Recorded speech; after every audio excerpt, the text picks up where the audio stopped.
I had never really entertained it.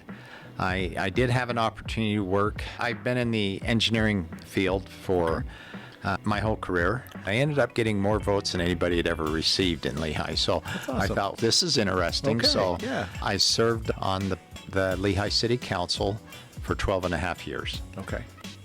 And then I actually left. I had enough after over three terms, and I'm like, I'm done. I have a life to live. I made an 11-point swing, which is pretty much unheard of in local politics. I used any creative techniques I could to get the information out there, or why I felt I could be a good mayor. That's the side of politics we don't often see. We only see the it's different today. Yeah, the angriness. I can't believe this other guy is. But it sounds like that was your competitors were the ones actually supporting you to run again. We all got together and went over to Chuckarama and had a great lunch together and talked about Lehi, and our policies were all a bit different. Sure. But you know what? We all have the same goal. Working hard is not uncommon for me. I like to spend time at my business and at the city. Yeah. I'm generally somewhere between 45 and 60 hours a week between my personal business and the city. And that's all good, because I was taught to work hard, and it's stressful at times, but in the long run, it's all enjoyable.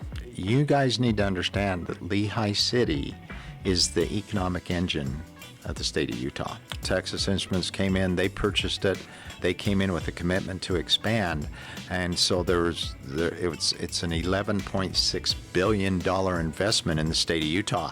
There's nothing been like that ever in the state of Utah before. We're selling tickets for $15, and scalpers are picking up, and they were going for, I think I heard, around $175 a seat. Both business and government can work together in that aspect. Those conspiracies become their reality. They infect their imagination, and their imagination becomes their reality. A lot of people, frankly, they don't care about the truth. They care about emotions.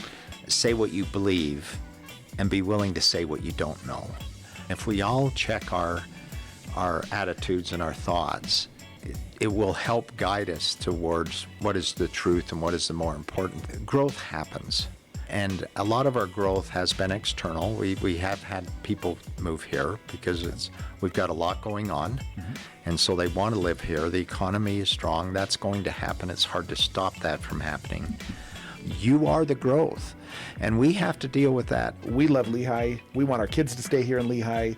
But yeah, at the same time, then we complain about traffic. One of the first things I did as mayor is I hired a traffic engineering firm to go through and monitor our traffic and make projections. And land just gets more expensive. It gets really expensive once it gets developed. Yeah. And all land in the area along the Wasatch Front is under development pressure. Just arguing over it isn't going to solve the problem.